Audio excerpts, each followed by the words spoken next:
Come Thou Fount of Every Blessing is another of the most beloved hymns in the world today. In recent years it has been covered by artists, not only within the contemporary Christian music scene, but also by those who at times seem to bridge the divide between the sacred and the secular. Written in 1758 by Robert Robinson at the age of just 22, the theme of the hymn is the divine grace of God. It draws from the story given in 1 Samuel 7:12, where the prophet lays a stone which he names Ebenezer as a testimony of the Lord's help and favour. As an aside, I think it's worth drawing our attention to various edits that the hymn has gone through. Although the hymn was originally 5 verses long, it is usually shortened to 3 or 4 verses today, and because of misgivings about some of the doctrine in the omitted verses, these are edits to the original I'd agree with. There has, however, been a tendency amongst some to replace Robinson's reference to Ebenezer with simpler phrases. To my mind, this is indicative of a wider problem in the church, where in an attempt to make our songs and to some extent our sermons more easily accessible, we draw our inspiration and language from an ever smaller body of work. The inevitable consequence of this is that rich doctrines and heritage, particularly from the Old Testament, are being lost to the collective consciousness of the church. This, however, is a theme which needs developing and cannot be done justice to in this video. Robert Robinson was born in 1735, and at the tender age of 5 he lost his father.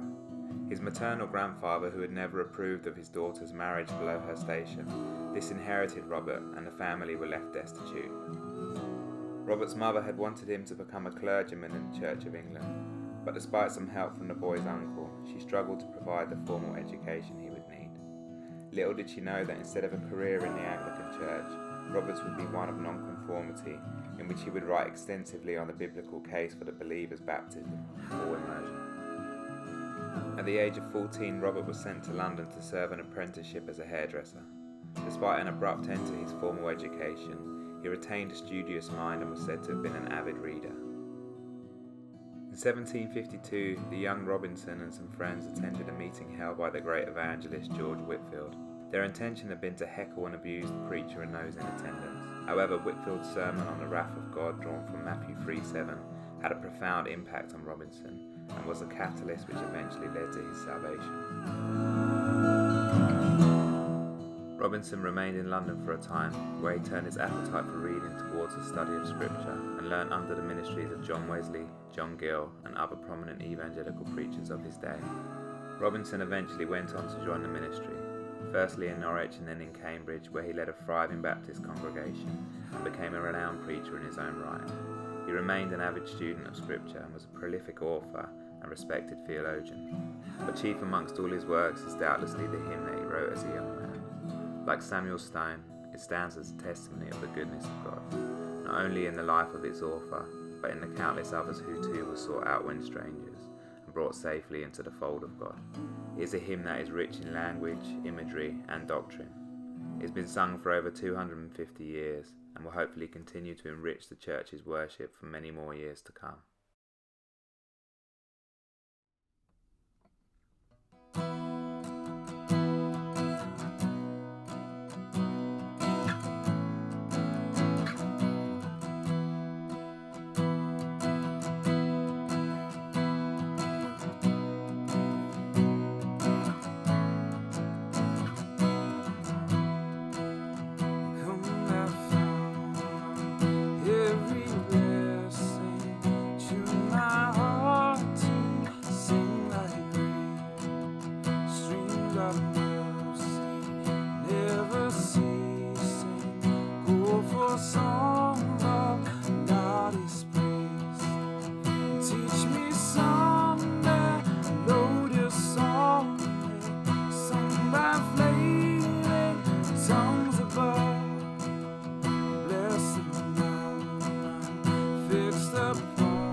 to grace, how great a debt, daily I'm constrained to be.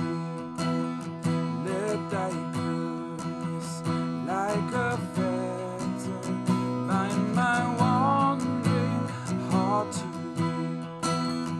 Prone to wander, Lord, I feel it.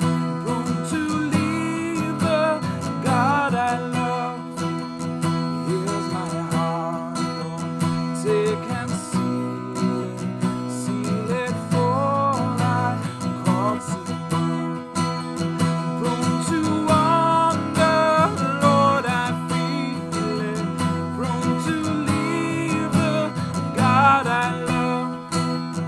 Here's my heart, Lord, take and seal it for thy cause above.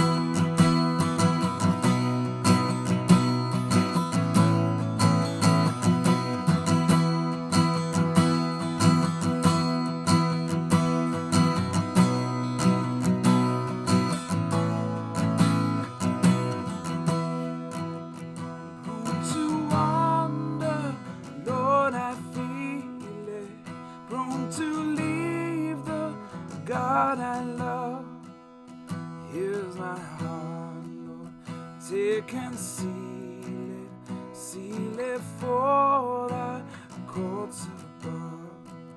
Yes, here's my heart, Lord, take and seal it for thy courts above.